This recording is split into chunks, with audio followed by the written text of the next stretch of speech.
Taiwan itu nggak pernah masuk list sih sebenarnya, jujur ini jawaban jujur Ya nih. bener sih. Jadi nggak pernah direncanain sebelumnya pengen kuliah di sini gitu. Taiwan itu bagus loh ternyata. Emang bagus kok. I've been looking for a way out. I can't find my way now. I just need you by my side. Selamat datang lagi di channel YouTube Onde Jafari. Dalam kali ini kita kedatangan dua tamu ya. Di mana yang kedua tamu ini adalah mahasiswa Indonesia yang ada di kampus National Central University. Oke, hai semuanya. Saya Randi Proska, mahasiswa National Central University. Jadi putra Jambi sih saya tepatnya. Oh Jambi, bukan Padang ya? Saya kuliahnya di Padang, orang tuanya ini juga salah satunya dari Padang Dari gitu. Padang. Jadi tapi tinggal aslinya di Dan Jambi. lahirnya di Jambi. Waktu di Indonesia jurusan? Kalau aku dulu di Indo itu teknik informatika. Tapi pendidikan sih orientasinya. Pendidikan teknik informatika. Di Terus mana? di Universitas Negeri Padang. Universitas Negeri Padang. Wah, tetangga kuliahnya di Padang. Universitas Negeri Medan. Mbak Popi bisa ya, lanjut. Halo, nama saya Ivandia Popi Wulandari, biasa dipanggil Popi. Sekarang di NCU jurusan Graduate Institute of Optomechatronics Engineering, Oke, apa itu? Departemen Mechanical Engineering. Jadi optomechatronic itu sebenarnya gabungan antara optik, mechanical sama elektronik. Tapi aku lebih ke elektronik. Garis besarnya itu masuk ke mesin atau elektronik? Lebih ke elektro sih sejauh ini. Ke elektro.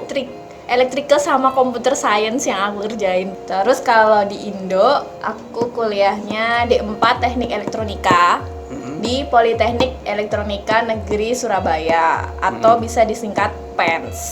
Gitu. Tapi biasanya orang nanya, PENS itu apa? PENS itu di mana? Tapi kalau aku bilang PENS itu Politekniknya ITS, terus endingnya bilang, oh ITS.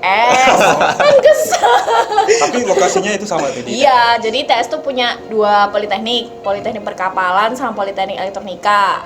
Ya udah, terus tahun 2012 itu aku angkatan pertama yang pisah dari ITS. Oh, bukan ITS lagi. Udah bukan ITS lagi. Semester 1 aku tuh KTM-nya ITS, semester 2 baru PENS. Nah, sekarang sudah tahun keberapa di NCU? Pertanyaan sensitif.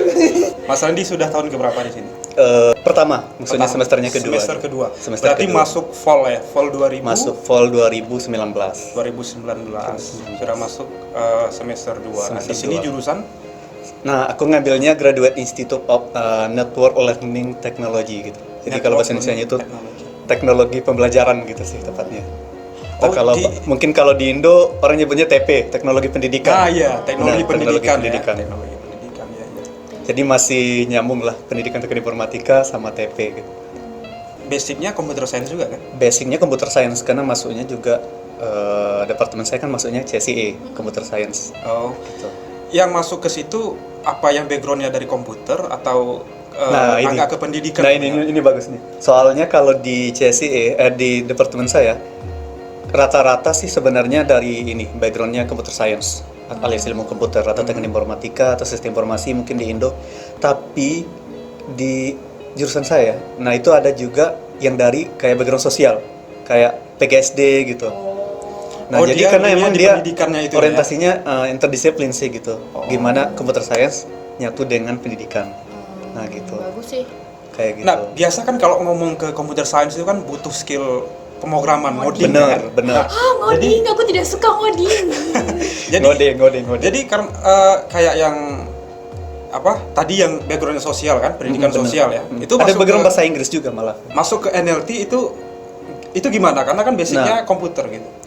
Mereka juga sebenarnya gimana ya? Ada tuntutan ngoding sih sebenarnya. Tapi biasanya prof itu bisa mengarahkan, maksudnya yang emang hebat ngoding bakal difokuskan ke ngoding, yang hebatnya riset benar-benar riset pure riset ya. Jadi bakal pure riset gitu, bahas ke kontekstualnya gitu. Kayak gitu.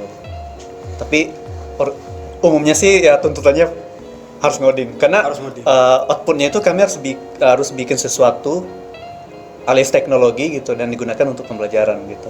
Dan mau nggak mau melibatkan coding, bikin alat bikin aplikasi kayak gitu sih. Kan biasanya itu dari kalau background pendidikan itu kan risetnya itu kan langsung ke sekolah gitu kan, langsung ke kelas kita lihat misalnya ada metode apa, ada media pembelajaran apa yang mau diuji nih ke kelas ini. Apakah ke arah ke situ Bener, Atau eksperimen. eksperimen. Oh, itu eksperimennya. Tapi dari awal media dan itu dibangun sendiri gitu ya. Dibangun sendiri Terus sama diuji sendiri ke diuji sendiri. kelasnya. Oh, Jadi itu makanya dari semester 1 itu udah dituntut kamu pengen topik apa, semester 2 udah bis ngoding-ngoding awal gitu kan, semester 3 tinggal riset ke lapangan, semester 4 udah ini nulis tesis. Jadi emang udah di program gitu lah sama profesornya masing-masing gitu. Bagus. Jadi riset yang dilakukan sekarang tentang apa, Andi? Aduh, aku bingung kalau jawab itu. Soalnya kayak gini ya, gimana ya? Kalau aku sih risetnya tentang bahasa Inggris, namanya kalau istilahnya itu multiple feedback gitu. Multiple feedback dalam pembelajaran bahasa Inggris. Jadi feedback itu nggak hanya berasal dari guru, tapi juga bisa dari siswa lainnya alias peers, istilahnya itu dari temennya gitu. Bisa juga dari online gitu. Online adalah artian automatic feedback kalau dalam bahasa Inggris. Sama kayak kita ngetik di Google Translate gitu kan, ngetiknya thank you tapi tulisannya Tano gitu misalnya atau apa gitu ya. Terus ntar bakal otomatis dikoreksi sama Google. Nah, itu kan automatic feedback gitu. Nah, sementara dari guru bisa juga gitu.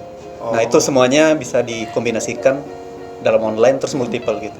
Terus arus tuntutannya lumayan sih karena aku kan kalau di Indo nggak pernah belajar yang namanya kayak istilahnya sekarang yang lagi tren tuh machine learning, AI, artificial intelligence gitu. Nah, sekarang dituntut harus kayak gitu, bikin aplikasi harus mengaplikasikan hal-hal yang udah advance lah gitu istilahnya. Tapi kurang lebih basicnya udah dapat dong waktu S1 ya. Dapat sih basic. Jadi kan tinggal dikembangin di sini. Beda Bener, nggak sih? bener. Beda atau sama?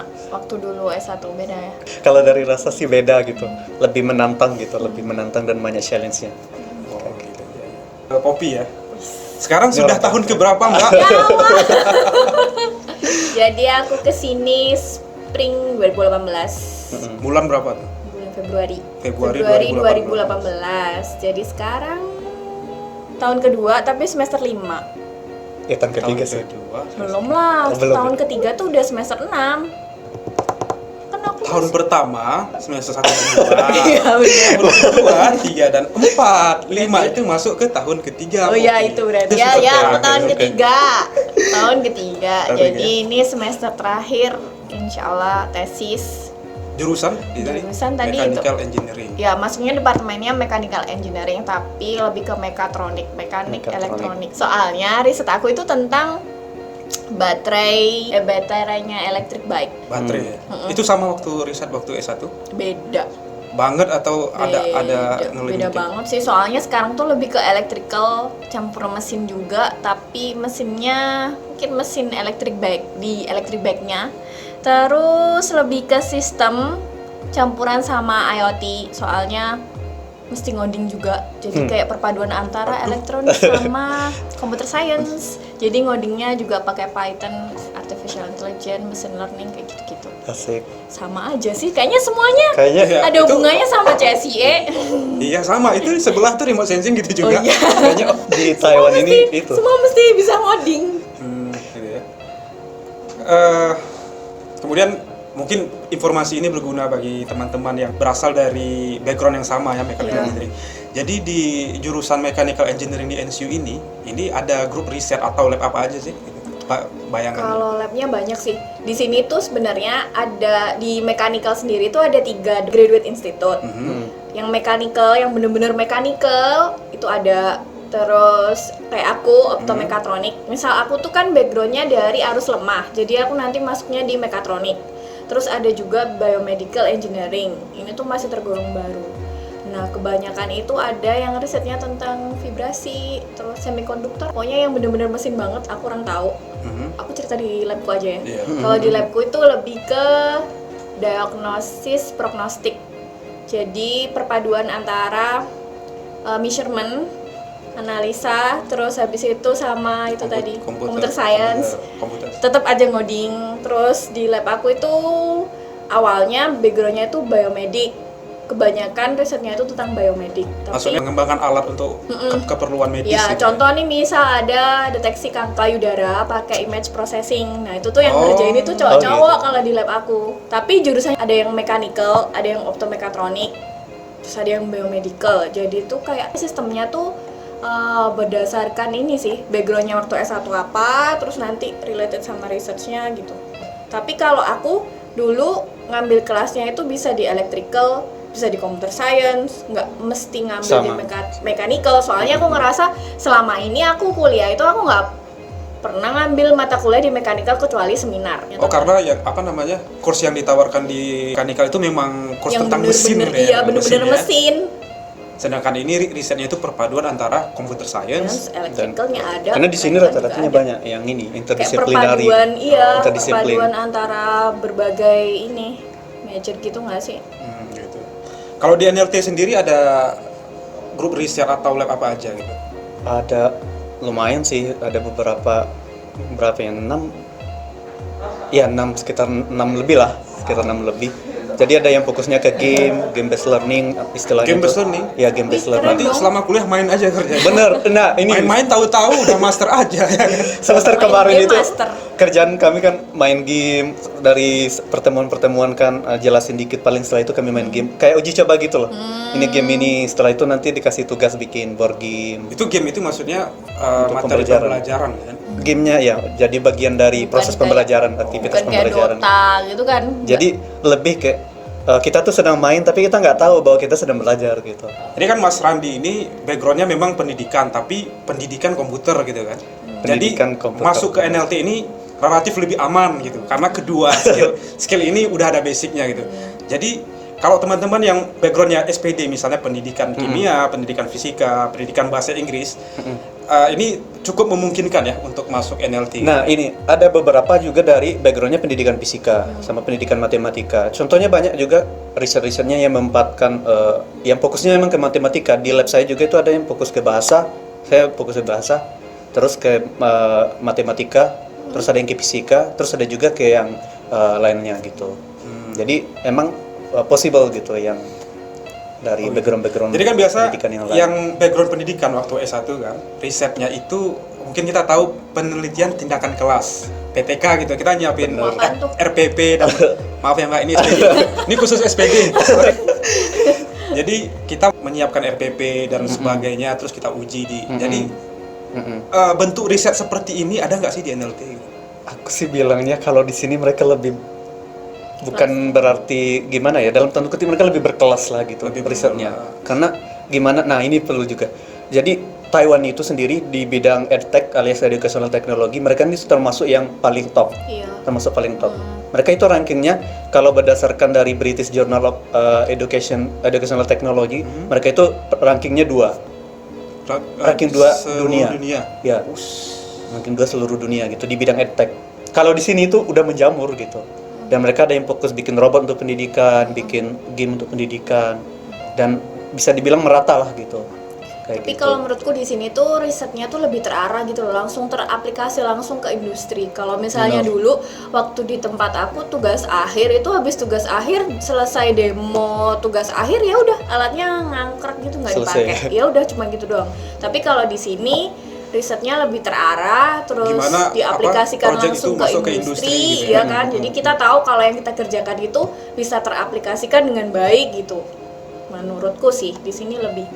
Biasanya di awal-awal juga kan mungkin tergantung profesor juga ya, tapi aku ditanyain kayak kamu tuh pengen jadi apa? Pengen kerja di perusahaan jadi programmer atau pengen akademisi. Jadi udah kayak mungkin ditentukan gitu loh di awal, biar kitanya lebih ini gitu, lebih sesuai gitu arah ke depannya. Iya. Bener. Nah, gitu ya. Minum dulu, minum. Oh, Minum. Oh ya, ini mungkin nanti uploadnya itu waktu puasa nih. Ini kita syutingnya sebelum puasa. Oh gitu. Ini menarik nih. Apaan? Sebelumnya Mbak Poppy dan Mas Randi ini sudah punya pengalaman ke negara selain Taiwan gitu ya. Kayak Mas Randi dulu waktu S1 pernah ada kegiatan apa gitu di Jepang ya. Bener. Dan Mbak Poppy ke Korea ya waktu Ya. waktu S1-nya ya. Jadi punya pembanding nih, negara selain Taiwan dan Indonesia. Kenapa terakhir jatuhnya ke Taiwan? Mungkin ke Mbak Poppy dulu. Gue gak bisa jawab kalau itu mobil. Duluan. Jadi dulu itu lulus 2016. Lulus dari pensi itu 2016, terus akhir Oh 2012 waktu 2000. itu. Iya, aku angkatan 2012. Oh iya, kita angkatan kiamat katanya. Kan ada kan? Oh iya. Angkatan kiamat. 2012. Iya. Jadi itu aku lulus 2016. Sebelum aku lulus tuh aku sering kayak ikut kegiatan exchange, terus lomba-lomba kayak gitu kan. Baru itu udah plan mau lanjut S2. Terus sering ke kayak expo pendidikan, terus mulai ini ditanya sama orang tua mau lanjut S2 apa Berarti kerja. udah planning gitu. Nikah, biasanya gitu. Enggak ya, enggak ada opsi waktu itu, enggak ada opsi nikah. Oh gitu. Sekarang udah ada berarti ya. Masya Allah. Aduh. Nah terus akhirnya memutuskan buat ke kampung Inggris 3 bulan buat persiapan IELTS. Udah itu emang plannya yang pertama itu pengennya ke Europe sama ke Australia. Terus yang plan ketiga itu daftar di Asia. Nah yang waktu ke Europe itu udah daftar, maksudnya udah keterima universitasnya, tapi belum dapat beasiswanya. Nah ini yang paling ini yang paling challenge tuh dapat beasiswanya kan. Secara pasti kalau nggak LPDP beasiswa dari negaranya ya kan. Nah terus tahun 2017 itu dikasih tahu sama temen aku Rifka.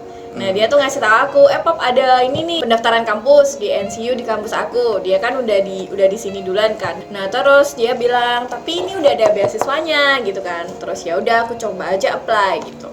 Waktu itu barengan sama aku apply kaus. Di Saudi Arabia itu ya? Ya itu waktu itu bareng. Itu bukannya kalau ke Arab harus pakai mahram ya biasanya? Tapi kalau itu Enggak, kalau kok. kaos Enggak. itu enggak terikat dengan peraturan Beda Oh, beda gitu dia ya. beda ini sendiri. Nah terus aku waktu itu barengan jadi NCU sama kaos ini barengan. Kaos itu aku lolos seleksi pertama, seleksi berkas, mau seleksi Tunggu, kaos itu kan ada MS dan MS to PhD. Ya. Nah itu Iya yang mana? benar. Nah, waktu itu aku kan udah apply-nya MS. Udah apply nih MS. Terus aku tuh nanya ke yang udah kuliah di sana.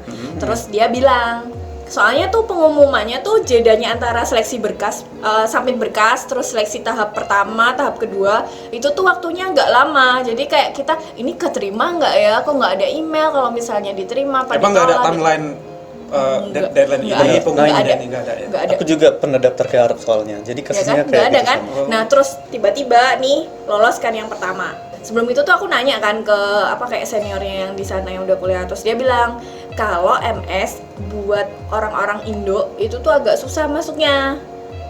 Kesempatannya tuh lebih kecil daripada kita apply MS PhD gitu. Dan bener dong ketika aku interviewnya kan Skype, terus aku disuruh ngerjain soal-soal semacam aljabar kayak gitu-gitu.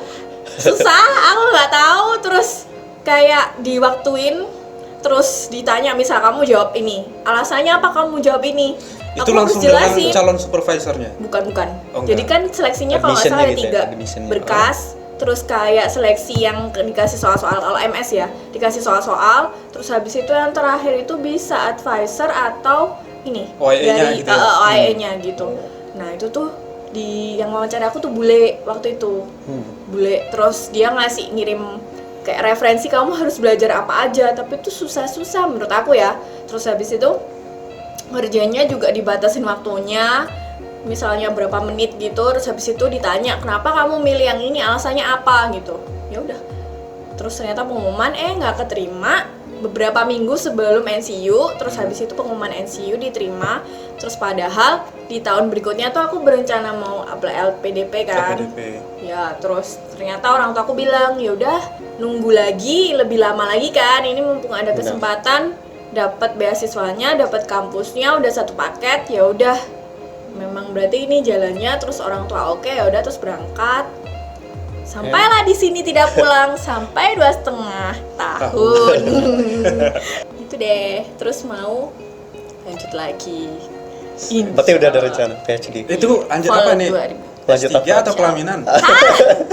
Insya Allah mau lanjut PhD fall 2020. Udah ada target di mana gitu? Atau di sini juga? Oh, di sini juga. Sekalian lah, aku soalnya males harus nunggu lagi. Soalnya kemarin waktu dari S1 ke S2 itu aku harus jeda 1 tahun.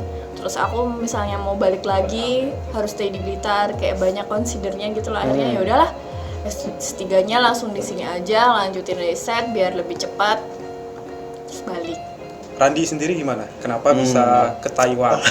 Idem, nggak idem kan? Terus tahu Enggak, info enggak. ini dari mana sih? Sebenarnya gini ya, aku tuh Taiwan itu nggak pernah masuk list sih sebenarnya, jujur ini jawaban jujur Ya nih. bener sih. Taiwan itu nggak pernah Kebanyakan masuk emang list, maunya masuknya. jadi nggak pernah direncanain sebelumnya pengen kuliah di sini gitu, nggak pernah juga nyari-nyari kampus gitu di sini. Nah awal-awalnya emang pengennya kuliah di luar negeri, nggak punya target awalnya tuh pengen di UK, pengen di mana gitu, di US atau di Yang penting keluar nggak Indonesia pernah. gitu ya.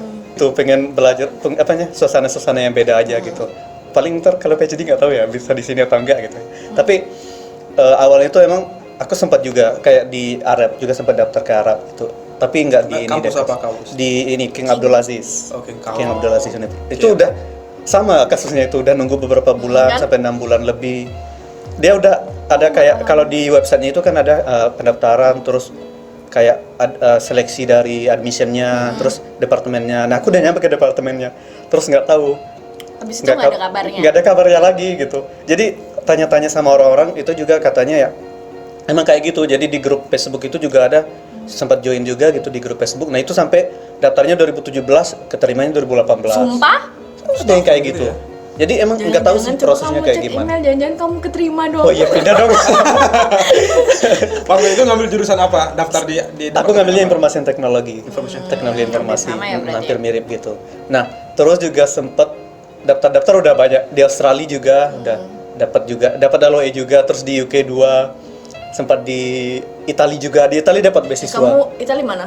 Aku ambilnya University of Rome. Oh, aku daftarnya di Polimi. dapat Polimi itu beasiswa bagus. 1 tahun. Oh, Nah, 1 tahun. jadi Soalnya kalau di UK itu kan kayak di UK, di Europe kebanyakan ini nggak sih? By coursework kan? By bukan, coursework. Oh, bukan by research kan? Setahun ya. Oh iya iya. nah kalau di Italia 2 tahun. Oh iya, di 2 tahun. Polimi itu juga 2 tahun. 2 tahun, tapi beasiswanya setahun doang. Sebenarnya kalau dihitung-hitung biaya kuliah di sana murah. Kalau aku hitung tuh pernah hitung setahun itu 15 juta. 15 juta itu kan tergolong murah untuk S2 dibandingkan Eropa yang lainnya. Tapi biaya hidupnya mahal. biaya hidupnya bisa nyampe jutaan-jutaan gitu kan, dan itu nggak sanggup di effort sendiri gitu. Nah kayak gitu. Terus sempat juga wawancara. Jadi ini ada pengalaman bagus karena aku sempat ngirim kayak CV ku, rencana riset, proposal riset, terus juga beberapa file lah ke beberapa profesor di Korea, di Taiwan.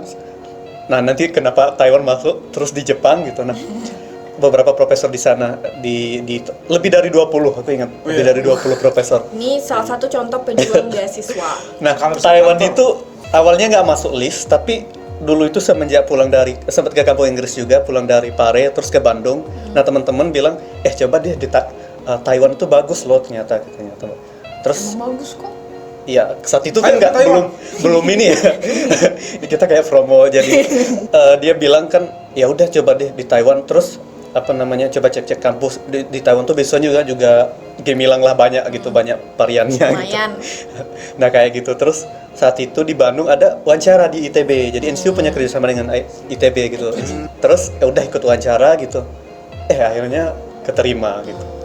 Hanya keterima. Nah saat keterima pun belum pasti mau ngambil, karena saat itu sempat juga wawancara dengan salah satu profesor di Kyoto. Nah itu di Kyoto, mau keterima juga, tapi beasiswanya beliau nggak bisa apport juga. Disuruh daftar LPDP atau Max. Max kan beasiswa Jepang. Mesti nunggu lagi kan? Masih nunggu lagi. Terus kata beliau kalau PhD itu mungkin saya bisa bantu gitu, carikan link beasiswanya. Tapi kalau yang ini karena kampusku dulu sama kampus Kyoto itu nggak punya kerjasama U2U gitu. Jadi kalau ada U2U yang jelas mungkin bisa.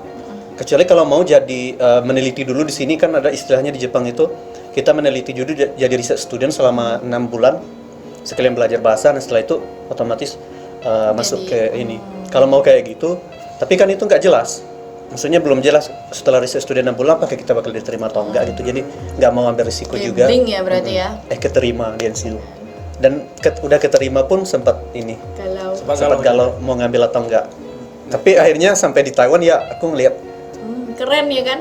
alhamdulillah sih gitu. Jadi mungkin ini adalah pilihan yang tepat gitu. Iya. Aku Apalagi banyak baru orang nyadar ngerasa itu kalau kayak gitu sih. edtech di Taiwan itu cukup maju itu ya setelah berada di sini. Awal-awalnya nggak sempat ini juga, nggak sempat aware dengan itu gitu. Iya. Tapi pas mau berangkat aku cari-cari tahu gitu tentang jurusan aku, nggak nyangkanya gitu. Bahkan profesorku sendiri itu dia beradanya di peringkat 6 di bidang risetnya.